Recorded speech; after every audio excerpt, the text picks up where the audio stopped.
4 దశాబ్దాల క్రితం దేశ రాజకీయాల్లో సంచలనం రేపిన బోఫోర్స్ కుంభకోణం కేసును మళ్లీ తెరపైకి తీసుకొచ్చింది కేంద్ర దర్యాప్తు సంస్థ సిబిఐ.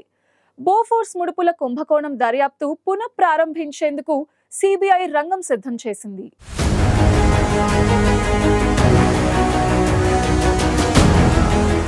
1980-90లో దేశ రాజకీయాలను కుదిపేసిన బోఫోర్స్ కుంభకోణంపై సిబిఐ మరోసారి సమగ్ర దర్యాప్తునకు సిద్ధమైంది.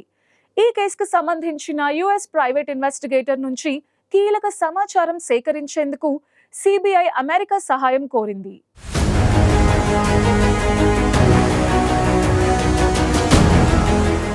దాదాపు 4 దశాబ్దాల క్రితం దేశ రాజకీయాల్లో సంచలనం రేపిన బోఫోర్స్ కుంభకోణం కేసును కేంద్ర దర్యాప్తు సంస్థ సిబిఐ మళ్లీ తెరపైకి తెచ్చింది.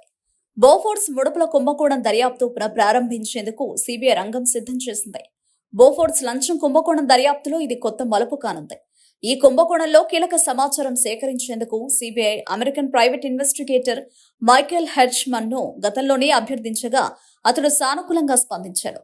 అనంతరం దీనికి సంబంధించి సిబిఐ అమెరికా అధికారులకు పలుమార్లు లేఖలు పంపినా అటు నుంచి స్పందన రాలేదు. తాజాగా మైకేల్ హెర్ష్మన్ నుంచి సాక్ష్యం సేకరించేందుకు కీలక ముందడుగు పడింది.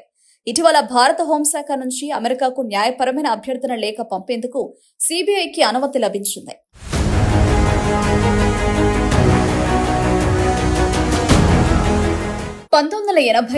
లో దేశ రాజకీయాలను కుదిపేసిన బోఫోర్స్ కుంభకోణంపై సిబిఐ మరోసారి సమగ్ర దర్యాప్తునకు సిద్ధమైంది. ఈ క్రమంలోనే కేసుకు సంబంధించిన యుఎస్ ప్రైవేట్ ఇన్వెస్టిగేటర్ నుంచి కీలక సమాచారం సేకరించేందుకు దర్యాప్తు సంస్థ అమెరికా సాయం కోరింది. అతడి నుంచి సాక్ష్యాలు తీసుకునేందుకు అనుమతినివ్వాలంటూ అగ్రరాజ్యానికి న్యాయపరంగా అభ్యర్థన పంపింది. ఫెయిర్ఫాక్స్ గ్రూప్ అధినేత ప్రైవేట్ ఇన్వెస్టిగేటర్ మైకేల్ హెర్ష్మన్ 2017లో భారత్ లో పర్యటించారు. ఆ సమయంలో పలు ఇంటర్వ్యూలో పాల్గొన్న మైకేల్ హెర్ష్మన్ బోఫోర్స్ కుంభకోణం గురించి సంచలన వ్యాఖ్యలు చేశారు. ఆ కేసును పక్కదారి పట్టించేందుకు అప్పటి కాంగ్రెస్ ప్రభుత్వం ప్రయత్నించిందని ఆరోపించారు. దాని గురించి ముఖ్యమైన సమాచారాన్ని పంచుకునేందుకు తాను సిద్ధమేనని మైకేల్ హెర్ష్మన్ వ్యాఖ్యానించారు.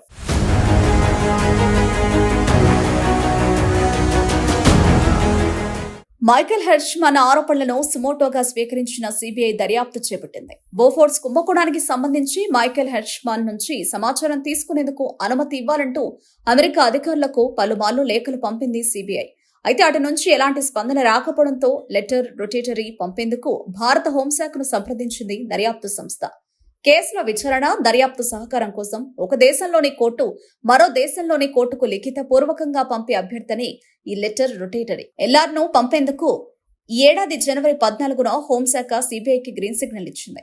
అనంతరం ప్రత్యేక కోర్టులో ఫిబ్రవరి 11నే ఈ లెటర్ రొటేటరీ అప్లికేషన్ ను కేంద్ర దర్యాప్తు సంస్థ అమెరికాకు పంపించింది. దీనిపై అగ్రరాజ్యం నుంచి స్పందన రావాల్సి ఉంది.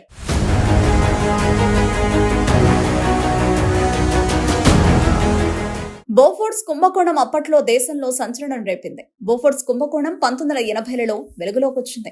ఆ సమయంలో కేంద్రంలో రాజీవ్ గాంధీ ప్రధానమంత్రిగా ఉన్నారు. ఈ కుంభకోణం బయటపడిన తర్వాత రాజకీయంగా తీవ్ర కలకలం చెలరేగింది. భారత సైన్యానికి 155mm హోవిట్జర్ గన్ల సరఫరా విషయమై స్వీడన్ కు చెందిన ఏబీ బోఫోర్స్ కంపెనీతో ఒప్పందం కుదిరింది. 1437 కోట్ల వ్యయంతో 400 గన్లను కొనుగోలు చేయడానికి 1986 మార్చి 24న ఒప్పందం కుదిరింది. అయితే ఈ విషయంలో 64 కోట్ల చేతులు మారినట్టు 1987 ఏప్రిల్ 16న స్వీడిష్ రేడియో ప్రకటించింది. దీనిపై 1990 జనవరి 22న సిబిఐ కేసు నమోదు చేసింది. బోఫోర్స్ కంపెనీ అధ్యక్షుడు మార్టిన్ ఆర్బో, మధ్యవర్తులుగా వ్యవహరించిన విన్చద్దా హిందూజా సోదరులు, ఇటలీకి చెందిన ఒట్టావియో కత్రోచి, అప్పటి రక్షణ శాఖ కార్యదర్శి ఎస్కే భట్నాగర్లపై 2 విడతలుగా ఛార్జిషీట్లు దాఖలు చేసింది.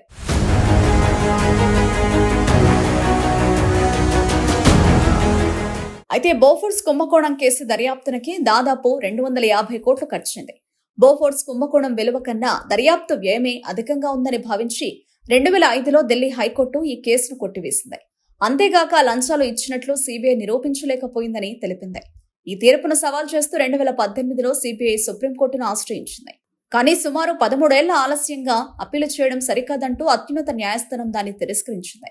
అయితే దీనిపై 2005లోనే అజయ్ అగర్వాల్ అనే న్యాయవాది అప్పీల్ చేయగా ఆ పిటిషన్పై విచారణ కొనసాగుతోంది. గతంలో బోఫోర్స్ కుంభకోణంలో లంచాలు తీసుకున్నట్లు నిరూపించలేకపోయిన సిబిఐ మైకేల్ హెర్ష్మన్ నుంచి సేకరించే సమాచారం ఆధారంగానే ఈ కుంభకోణంలో లంచాలు తీసుకున్నట్లు నిరూపించేందుకు ప్రయత్నిస్తోంది. అయితే ఈసారైనా సిబిఐ బోఫోర్స్ కుంభకోణం కేసును ఛేదించడంలో సక్సెస్ అవుతుందో లేదో చూడాలి.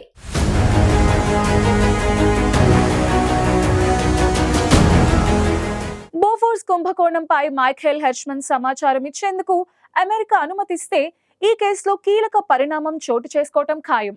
గతంలో ఈ కేసులో లంచాలు ఇచ్చినట్లు నిరూపించలేకపోయిన సిబిఐ మైఖేల్ హెర్మన్ ఇచ్చే సమాచారం ఆధారంగానైనా నిరూపిస్తుందో లేదో చూడాలి.